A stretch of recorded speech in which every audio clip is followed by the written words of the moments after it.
কাচ্চা 3 বাচ্চা কাচ্চা, এটা আমাদের পূর্ব ঘোষিত ছিল। প্রশাসনকে জানানো হয়েছিল যে আমরা ফ্যামিলি নিয়ে মানববন্ধন করবো শান্তিপূর্ণ।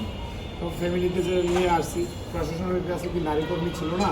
তারা জেনে শুনে পকেট বাড়ি হয়েছে বিদায় তারা কি করছে, পুরুষ কর্মী নিয়ে এসে আমাদেরকে হেনস্থা করার জন্য, ভবিষ্যতে যাতে আমরা কোনোভাবে আমাদের ছেলে মেয়েকে নিয়ে না আসতে পারি, এটা জেনে শুনে প্রশাসন এটা করছে। আমি মনে করি প্রত্যেকটা বাবা সবচেয়ে বেশি কষ্ট পায় তার ছেলে মেয়ের সামনে অপমানিত হইলে। আমার বেঁচে থাকা আর মরে যাওয়া একই সমতুল্য। আমি সবসময় একটা জিনিস চিন্তা করছি যে এই যে ব্যবসাটা আমি সন্তান সমতুল্য করে গড়ে উঠেছি। আজকে আমার যদি সন্তান ভুল কোনো পথে পা বাড়ায় তাহলে কিন্তু আমি আমার সন্তানকে ফেলে দিব না।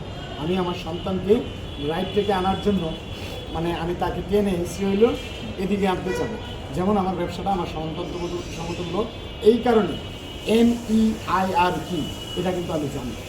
এই জন্য এই যে রং থেকে যাচ্ছে, এই জন্য এটা কিন্তু ট্যাক্স বাড়াইলে আমার পকেটে যাবে না, এটা গ্রাহকের পকেট থেকে যাবে। গ্রাহক যদি বুঝতে পারে কোনোভাবে যে আসলে এটা রং ট্যাক্স, তাহলে কিন্তু এটা ওই যে 24-এর গণঅভ্যুত্থান হয়েছে তার চেয়েও বিস্ফোরক হবে।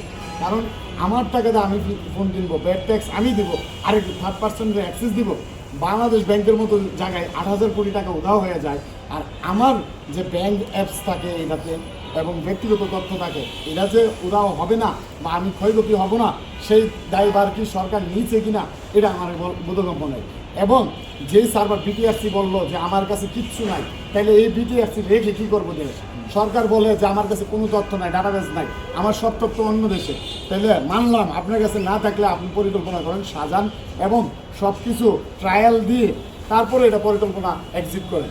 এখন আমার দেশের নাগরিককে ভোগান্তি দিয়ে আপনি ইন্ডিয়ার স্বার্থ হাসিল করার জন্য ইন্ডিয়ার একটা NER সিস্টেম চালু করতে চান। আরে ভাই, আমি কতটুকু কষ্ট পাইছি এটা দেখার বিষয় না, পুরো বাংলাদেশ দেখছে। আমি তো আমার ভাইদেরকে বাঁচানোর জন্য এখানে মনে হয়েছে যে এখানে 11 জনকে ধরে নিয়ে গেছে। এই 11 জন কোনোভাবেই কোনো জায়গায় বিশৃঙ্খলাতে পৃথিবীতে সম্পৃক্ত ছিল না। দেখেন ওই যে কথা আছে না, চুরে না শুনে ধর্মের কাহিনী। পুলিশ ওই যে যত ভালোই হোক ওই তার নেশার সবসময় দেখাবে।